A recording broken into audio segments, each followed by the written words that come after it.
Welcome to Interview Mock Lab Podcast. Great to be here. Today we're really focusing on something, well, fundamental for any interview, right? Your introduction. Absolutely. It's that first hurdle. Kind of like setting the stage, you know? Yeah. You want that first impression to be strong right from the word go. Exactly. It can really influence the whole conversation that follows. So we'll be breaking down some key strategies, and we've got a professional example to look at too to help you really nail those first crucial moments. That's right. Because that initial impact, it's not just being polite. It's a real signal you send The signal about what exactly? about your professionalism, how seriously you're taking the whole thing. It matters. Okay, so why is starting strong so important? What's really going on there? Well, think about it. Interviewers, like anyone, form opinions fast. So a confident, well put together opening, it immediately marks you as prepared, proactive. Makes sense. And practically speaking, getting there a bit early, maybe 20 minutes. That's not just about avoiding being late. Okay. What's the extra benefit? It gives you that moment to, settle down, review your intro, maybe glance at the job description again. It helps you feel way more relaxed and ready. Right. So it's less about just sitting there nervously and more about using that time strategically, getting your head in the game. Precisely. And beyond just being on time, there's the whole nonverbal side too. I like how you look. Yeah, dressing professionally, it's like visual shorthand, isn't it? Yeah. It tells them you respect the opportunity, you understand the It environment. shows you're serious. It does. It aligns how you look with, your intentions. And then there's the immediate stuff. Good posture, actually smiling. A genuine smile, hopefully. Yes, ideally. And a clear, polite greeting. Just stating your name, why you're there. Right. It all signals courtesy right away. Small things that add up. They really do. Uh. Oh, and waiting to be asked to sit down Mm. seems minor, but it shows respect for their space, Yeah. letting them lead. Right. Okay. It's a whole package from the second you walk in. So let's say you've done all that. You're seated. Now they hit you with that opening question. What does that usually sound like? Oh, it's often something like, welcome, thanks for coming in. Can you start by introducing yourself? Or maybe just a simple, tell me about yourself. The classic opener. Pretty much.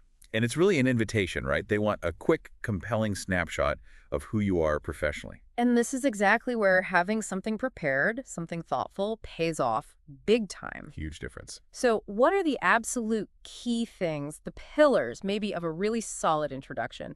What should you make sure you cover? Okay, I'd say there are basically 4 core things you want to touch on. 4 things. Got it. What's number 1? First, you need to clearly connect your skills and your qualities to what they're actually asking for in the job description. So not just listing skills, but linking them directly to this job. Exactly. It shows you've actually read it, understood it, and see the fit. It's targeted. Okay, targeted skills and qualities. What's element number 2? Relevant experience and qualifications. You want to briefly highlight the parts of your background, your credentials, that really apply here. The stuff that matters most for this role. Right. It gives context for your skills. Yeah. Shows you have that foundation. Think of it like laying the groundwork for why you're suitable. Makes sense. Establishing that relevant history, then what?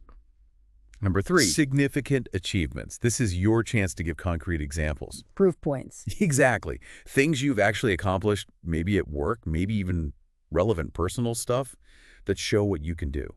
And if you can use numbers, specific results.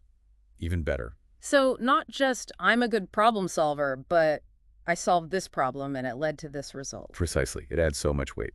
Okay, and the final key element, number 4. This is about your sort of professional persona and what you hope to contribute.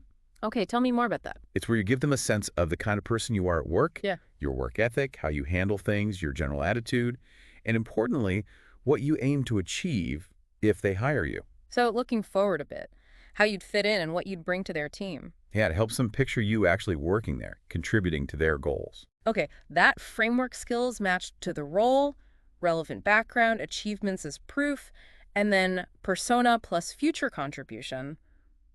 That makes a lot of sense. It gives you a solid structure. Could we walk through an example? Like, how would that actually sound if someone put it all together? Sure. Let's say the interviewer says, okay, tell me a bit about yourself. Right. A strong start could be expressing thanks and interest. Thank you for the opportunity to interview today. I was really excited to see this job title role advertised at company name. Nice. Positive, direct, then what? Then you connect yourself to the job description up front. Something like, after reading through the requirements carefully, I'm really confident that my skills, qualifications, and experience are a strong match for what you're looking for. Okay, so you're stating your belief in the fit. How do you back that up quickly? You give a couple of specific relevant skill examples, not just buzzwords, but maybe. For instance, in my last position, I became known for picking up new software quickly, for being able to untangle tricky problems, and also for juggling multiple projects effectively. Tangible skills. I like that. Yeah. How do you weave in an achievement then? You could follow that skill statement with a brief example, like, actually, my supervisor at a previous company praised me for developing a new customer service approach that resulted in a 15% jump in our satisfaction scores within about 6 months. Wow, okay. Specific, measurable impact. That's powerful. It shows proof without getting bogged down. Definitely. And then how do you get across that persona piece? You could add something brief about your work style. Maybe I'm someone who's very results-driven, but I also really enjoy collaborating with a team. And I'm always looking for ways to, learn and grow professionally. Give them a feel for your attitude and approach. Exactly.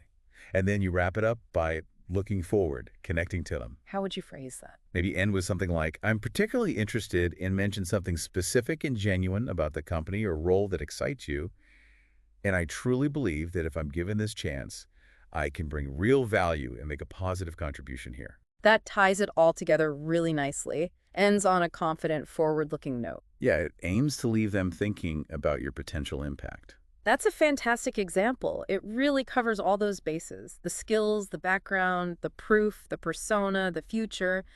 But it does it concisely. It flows. That's the goal. Structure helps you be concise, but comprehensive. So the big takeaway seems to be, don't just wing your introduction.